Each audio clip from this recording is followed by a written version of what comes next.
Hi. If, like me, you love the magical storytelling of the classics, then perhaps you'd like to join me on my podcast, Classic Stories About Us. Available on Apple, Google, Spotify, or wherever you listen to podcasts. So, get cozy, and let me tell you a story.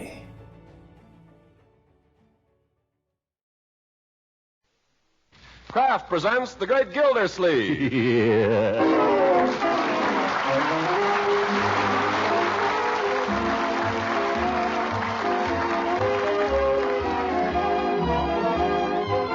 Kraft Cheese Company will also bring you the Kraft Music Hall every Thursday night. Present each week at this time Harold Perry as The Great Gildersleeve, written by John Wheaton and Sam Moore.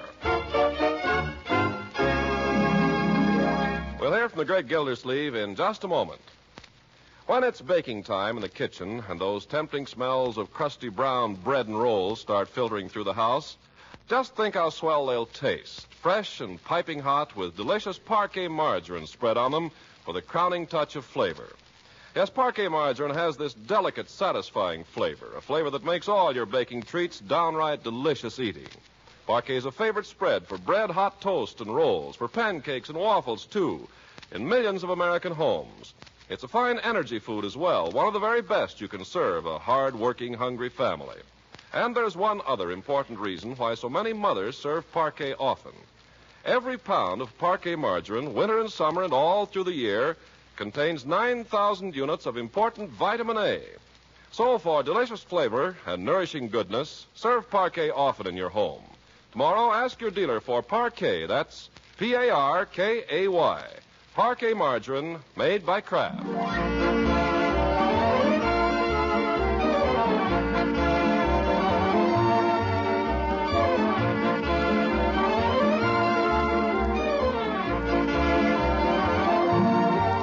Now let's join the Great Gildersleeve. Last week, you remember, we found him remodeling his existence pretty drastically, hoping to make up for years of a wasted life by having breakfast every morning at 6:30.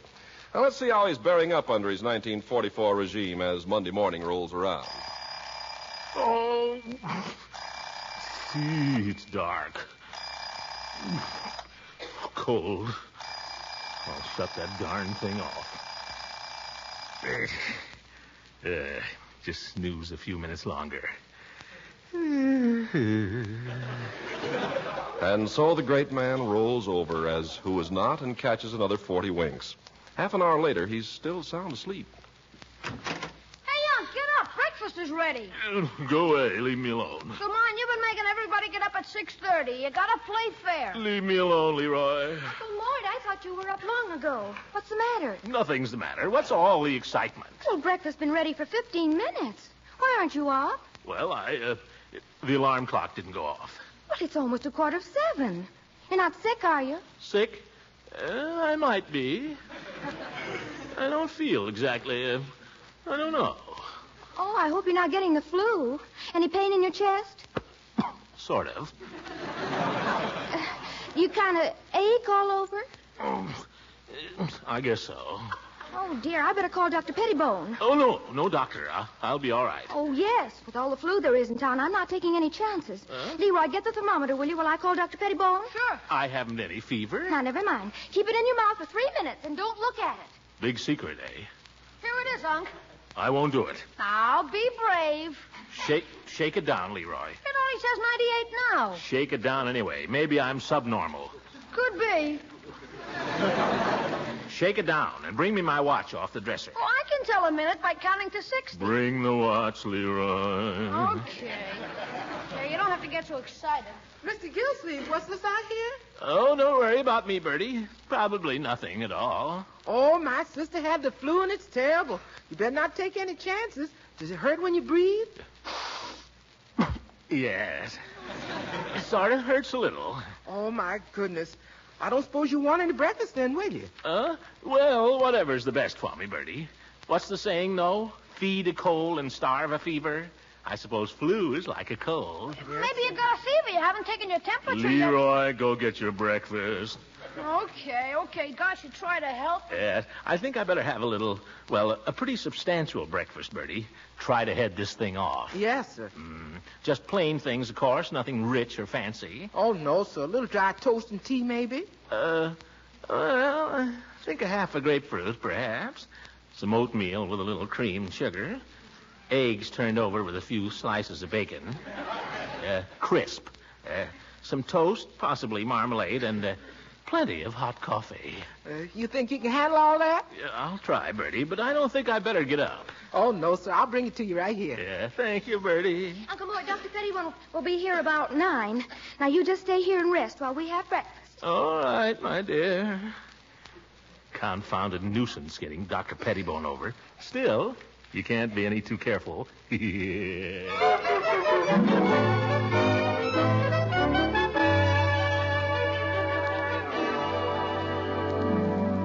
Throckmorton, do you feel strong enough to see a visitor? Oh, hello, Leela. Come in and sit down. Well, I don't think I better come very close. I'm scared to death of the flu. Oh, well, I don't know. It's the flu. That's just Marjorie's idea. I must say, you don't look a bit sick. Oh? You can't tell, Leela. These things sneak up on you. Marjorie's called the doctor. Oh, what doctor did she call? Pettibone, naturally. He's always been my doctor. Well, there are other doctors in Summerfield. Well, you've always called Pettibone. Yes, but he's not really very satisfactory. I believe I'll try Dr. Hargrave next time. I hear he's much more scientific. Who told you Hargrave was scientific? Well, lots of people. He told me himself, too. Oh? Where did you meet him? At that party New Year's Eve. Didn't you meet him? I don't think so. I guess you and Miss Goodwin didn't bother much with meeting people. We met everybody that was there. Well, you couldn't forget Dr. Hargrave. He's very tall, distinguished, slender. Sure. I knew right away he must be a surgeon. He has the loveliest hands. Was he the fellow that took you out in the kitchen? Oh, no. Was he the one that was following you around with a plate of ice cream? Oh, that silly man. No, that's not the one. Oh, I know. He was the fellow you were waltzing with. Throckmorton, I'm simply amazed at how much you noticed me. And all evening, poor Miss Goodwin thought you had eyes only for her. Stop harping on Miss Goodwin. Was it Hargrave you were whirling around with? Oh, he waltzes beautifully. It's because he studied in Vienna, you know. Everybody in Vienna waltzes beautifully, I've heard. Why don't you try Dr. Hargrave, Throckmorton? Because I want a doctor, not a dancer. Oh, pooh. Dr. Hargrave's 10 times the doctor that old Pettibone is. He studied all about the glands and everything. Yeah, just as I thought. One of these fellows with a smooth bedside manner treats women for diseases they haven't got. Throckmorton, I do believe you're jealous. I am not. I'm sick. Oh, yes, I forgot. You shouldn't be getting me all stirred up like this, Leela. Uncle Mort, here's Dr. Pettibone. Oh? Well, at least I know he'll be honest with me. Oh, hiya, Doc. Hello, Gildersleeve. Morning, Mrs. Ransom. Oh, good morning, Dr. Pettibone. I was just telling Throckmorton how relieved I am that he's in your hands. Oh. Yes. Thanks. Well, what's the matter with you, Gildersleeve? Well, he's been complaining of pain in the chest and general aches all over. It sounds like flu. Uh-huh. Well, we'll soon see. Unbutton your nightshirt. Well, I guess we'd better go, Marjorie. See you later, Throckmorton. Yes, well, if you're sick, I'm no doctor. Stick out your tongue. Biggest tongue I ever saw on a human. I always did say so and always will. Take a deep breath. I didn't get you up here to insult my physique. Come on. Hurry up. I've got really sick people to take care of. By George, Take a breath. What'd you have for breakfast? Just a light breakfast, hardly anything. Now, you might as well give me the facts. I'll check with Bertie anyhow when I go downstairs. Now, listen here, Pettibone. There's such a thing as medical ethics, whether you've ever heard of them or not. I don't mind your being old-fashioned and ignorant, but when you go snooping around my house, well, you just watch out, that's all. Now, don't holler at me. It's bad for your blood pressure. There's nothing the matter with my blood pressure. There's nothing the matter with you, period. Get up and put on your clothes and go to work. You haven't examined me. Yes, well, I don't have to. I've seen you before when you didn't feel like going to the office. Are you suggesting I'm faking? I am. That settles it. I'm going to send for a doctor. Well, go ahead. I'm busy. I got plenty to do. No, you don't. You'll stick around and learn something. That's all right with me at my usual rates. Marjorie, call Dr. Hargrave.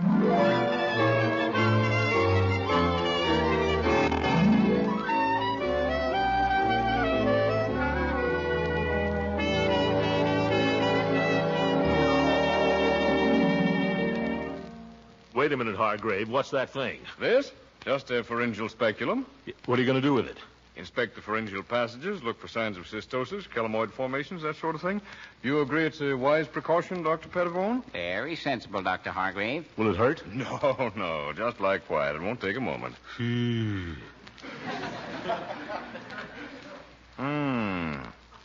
Slight enlargement of the epiglottic fold, superficial erosion of the stenotic fibers. No evidence of gray bars and interstices. You care to have a look, Doctor? Yes, I might as well. This is a nice gadget, Doctor. Yes, I've used it for several years, Doctor. Had a case of Ergelfolter's disease in 1940. This thing was invaluable. I can imagine. I concur with your findings, Doctor. Thank you, Doctor.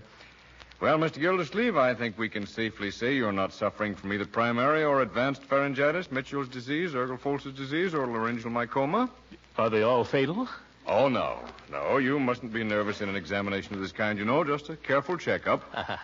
Now, let's see. You complained of breathing difficulty? It's all right now. Now, Gildersleeve, you asked for an examination, and you're going to get it. You're no longer in charge, Pettibone. Mr. Gildersleeve, I'm merely consulting with Dr. Pettibone. Oh, no. Dr. Pettibone is consulting with you. Oh, was that your understanding, Doctor? Whatever you like, Doctor. Well, in any case, I certainly want to examine your lungs. All right, let's get at it. And keep your eyes open, Pettibone. I don't think Dr. Pettibone has anything to learn from me.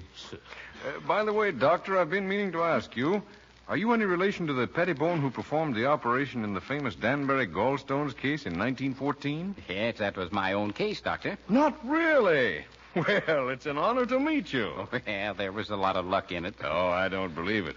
That is very similar to the case of Perigord in Paris a year or so later. Oh, yes, I remember Perigord's case. But we mustn't forget the famous case of Sneeden in London. Do either of you gentlemen remember Gildersleeve's case?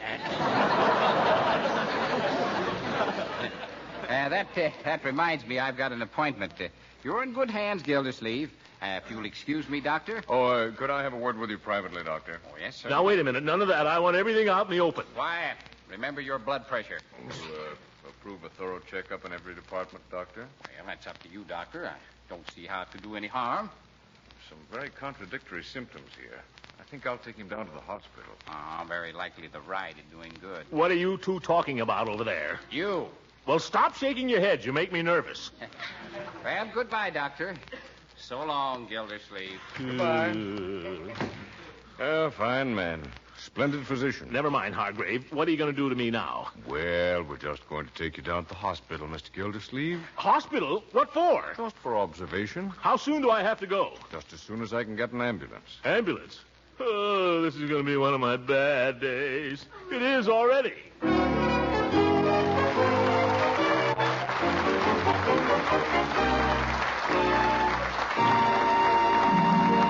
The great Gildersleeve will be with us again in just a moment. In leafing through your favorite home magazines, undoubtedly you've noticed all the attention that homemaking authorities have been giving to margarine. Well, in a recent issue, I ran across some sound advice. It said, give the package label the once over to be sure the margarine you buy is fortified with protective vitamin A. Well, that's important, of course, because vitamin A is an essential of good nutrition. The Kraft Cheese Company, maker of Parquet margarine, was early to recognize this important fact. And ever since Parquet was first introduced, this delicious quality spread for bread has been fortified with vitamin A. In fact, every single pound of Parquet you buy today contains no less than 9,000 units of important vitamin A. On the Parquet label, too, you'll read that quality vegetable oil is the principal ingredient of Parquet margarine. It's this vegetable oil that makes Parquet one of the best energy foods you can serve. So when you buy margarine, be sure it's Parquet, P-A-R-K-A-Y. Parquet margarine, made by Kraft.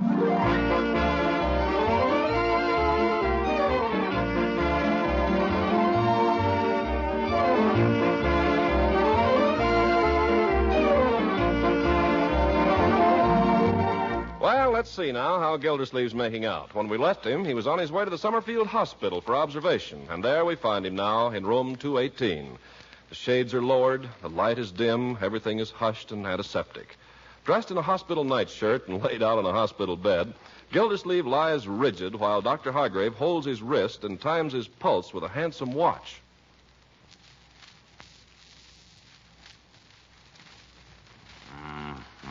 What is it, Doctor? Well, it doesn't mean anything necessarily. What are you going to do now? What are you writing? Just making a few notes here on your chart. What does it say? Can I see it? Oh, I hardly think you'd understand it. Better just to lie here and relax. How can I relax if I don't know what's going on? No. Just relax, drink plenty of liquids, get a good night's sleep, and in the morning we'll give you a thorough going over. What do you mean? Well, we have certain tests, metabolism and so on. I've left full instructions. Doc, you're not going. Oh, I'll drop by again this evening. You're not going to leave me here alone with that old crab out in the hall. Miss Fosdick? I don't know her name. She came in here and took my clothes. Well, you have to make allowances these days. The floor nurses are badly overworked. Anyway, I've arranged for a special nurse for you. Do I need a special nurse? Well, I thought you might like one. She's no ordinary nurse. Yes, Miss Riley's handled a good many cases for me. She'll be coming on any minute now, so if you don't mind, I think I'll be running along. That's perfectly all right, Doctor. You go right I'll ahead. you again this evening, and in the meantime, don't worry. Don't worry. Not a bad fella. Wonder what he charges.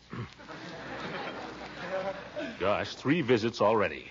Ambulance, $6 a day for the room, at least $8 for the nurse. Miss Riley, eh? Yeah, probably Irish. Blue eyes and black hair. Sure, a little bit of heaven fell from out the sky one day. Oh, nurse, I feel terrible. Well, I wonder what the doctor wrote on that little chart. Maybe I could just take a peek. Gee, floor's cold. Where are my slippers? Oh, way under the bed. Get back in that bed. Oh! What are you doing under there? What are you doing in my room? I didn't ring for any nurse. Get back in that bed. Now, listen, I have a special nurse of my own coming, Miss Riley. I'm Riley. Gee.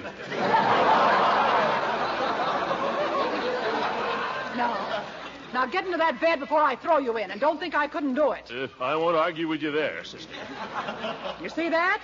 All muscle, not a bit of fat. Which is more than you can say. Now, you be a good boy and behave yourself, or you're going to hear from me. Yes, ma'am. You do just as you're told, and we'll get along fine. The better you know me, the better you'll like me. They all do. Why, the last patient I had gave me a fitted suitcase. Not that I'm going anywhere. Gosh, who's dying? Let's have a little daylight in here. Hey! Well, shut your eyes. You'll get used to it. Where'd the flowers come from? Friend of mine. They smell. I'll give them to the little girl down the hall. Here, put this in your mouth. I've already had my temperature taken. Put it in your mouth. All right. Keep it under your tongue. Don't talk. How do you like my charm bracelet? My boyfriend gave me that for Christmas. Ever see one like that? Yeah. Don't talk. You know, you don't look like any invalid to me. How long you been in here? Keep your mouth shut. Well, I see they haven't been starving you anyway. Been putting on a little there lately, haven't you?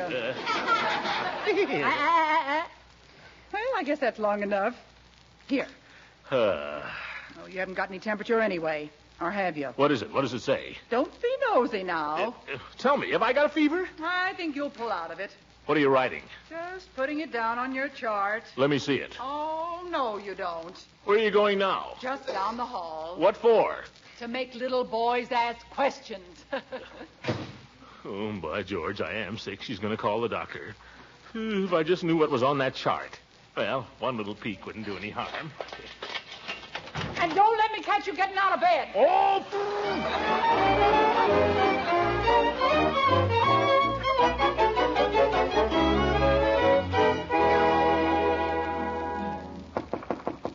Yes? Are you awake, Gildy? Oh, that's you, John? Yes, come in. Well, well, so they finally... Now, see, Hooker, I'm not supposed to get excited. I'm sorry, Gildy, I'm sorry. But you look so darn funny. There's nothing funny about it. I'm a very sick man. Sorry, old man. Sorry, Yeah. sorry. Of course, it's not funny. I just came up to inquire how you were, and I wasn't even going to disturb you, but I thought I'd just tiptoe in for a minute, and then when I saw you lying there in that bungalow apron... Now, listen, you. I'm sorry. This is no bungalow apron. It's a hospital nightshirt, and I didn't design it. Well, how do you get into it? Well, if you must know, it buttons up the back. Oh, surgical gown, probably. Huh? When I had mine out... It's a what? Surgical gown. They use them on the operating table. Ugh. Easier to slip off and slip on again. Judge, close the door. What for? Close it. Just as you say. Now, did you talk to anybody before you came in here? Just the nurse down the hall. What'd she say? Well, she told me where you're to find you and said not to stay too long. What'd she say about me? Not a thing. Oh, just as I thought. What do you mean? They won't talk to me either. I can't get a straight answer from any of them, Judge. They won't even tell me what's wrong with me. And that Dr. Hargrave. I hear he's a very good man. A hard man to put your finger on.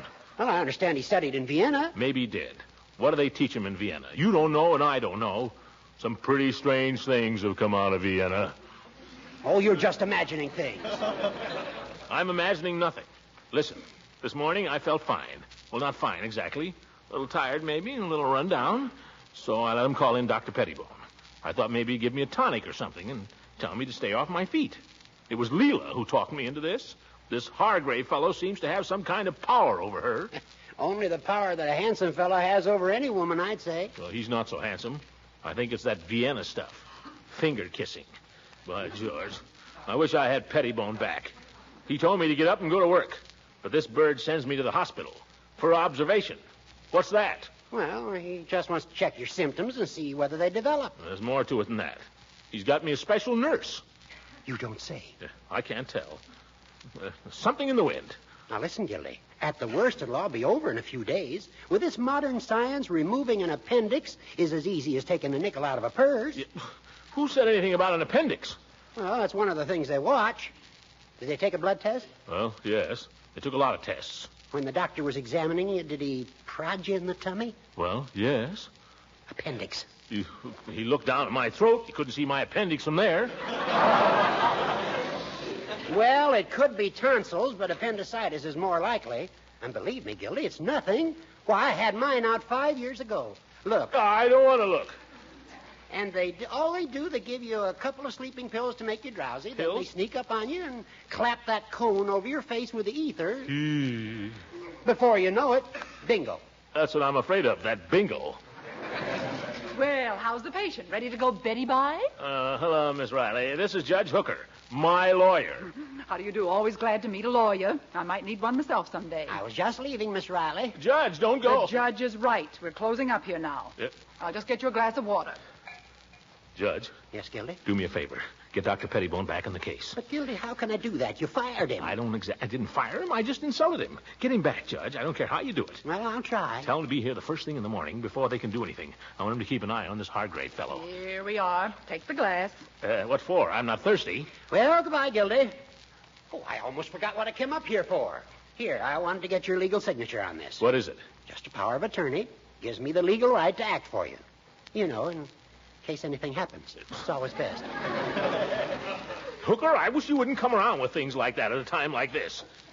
Give me your pen. Look out, you're spilling the water. You take it. Sign right there now. Ralph Martin, P. Gildersleeve. That's pretty shaky, but I guess it'll do. Well, goodbye, Gildy. Sweet dreams. Judge, don't forget. Forget what? You know. Oh, yes, Pettibone. Yeah, I'll do what I can. Bye. Now, sonny boy, you're going to have a nice long sleep. I doubt if I sleep a week. Oh, yes, you will. Here, take these. What are they? Just pills. What kind of pills? Sleeping pills. George Hooker, Judge!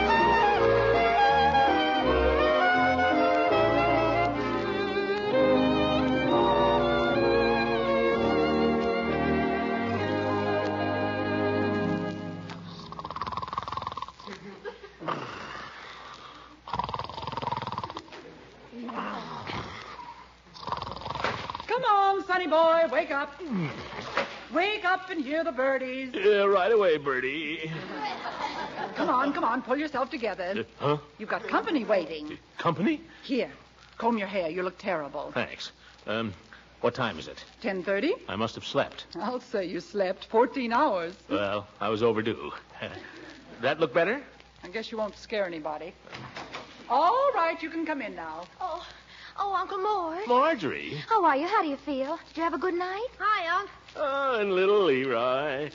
Leroy, why aren't you in school? He insisted on coming. I was worried about you, Unc. I had to know how you were. Well, that's very touching, my boy. If true. Bertie, it's all right. You can come in. Bertie, too? What is this? Oh, Mr. Gildersleeve, to see you lying there like that. I've been praying for you every minute. If anything was to happen to you, I just don't know what I'd do. Now, careful, Bertie. Remember what the doctor said. What did the doctor say?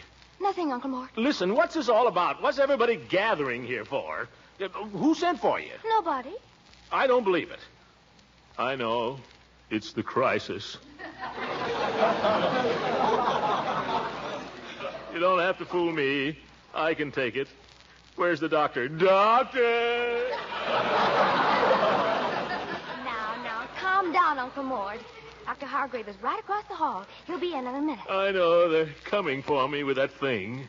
What thing? They sneak up and clap it over your face. Leroy, I've always been a good uncle to you, haven't I? Sure, you've been okay. You've been swell.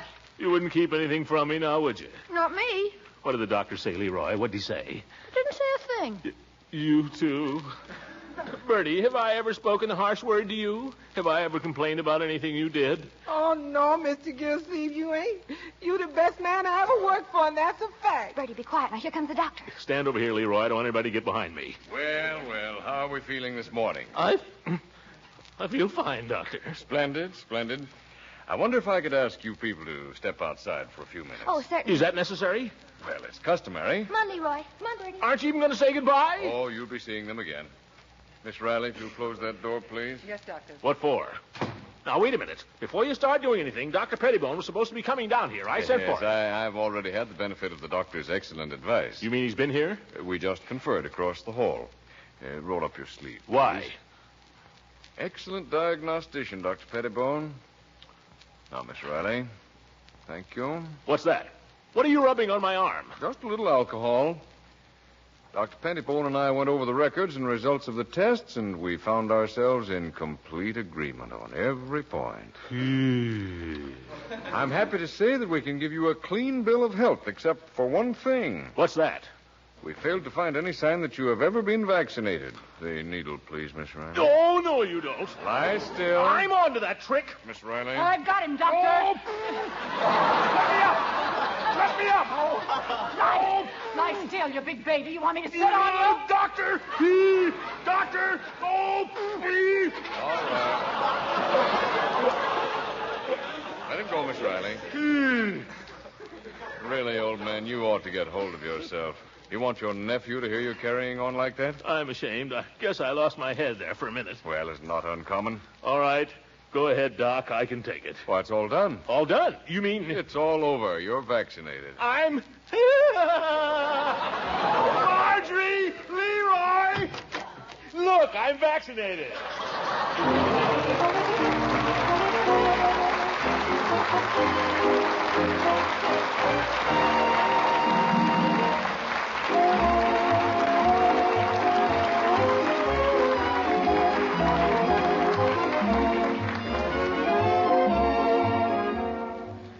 Well, I guess I'll be paying doctor bills for months, but I was lucky I didn't have the flu. The flu's been pretty bad here in Summerfield. Mr. Peavy's been down with it for a couple of weeks, I'm sorry to say. Of course, he's been with us in spirit all the while. But I know you'll all be glad to hear that he'll be back in business at the old drugstore next week. Good night, everybody.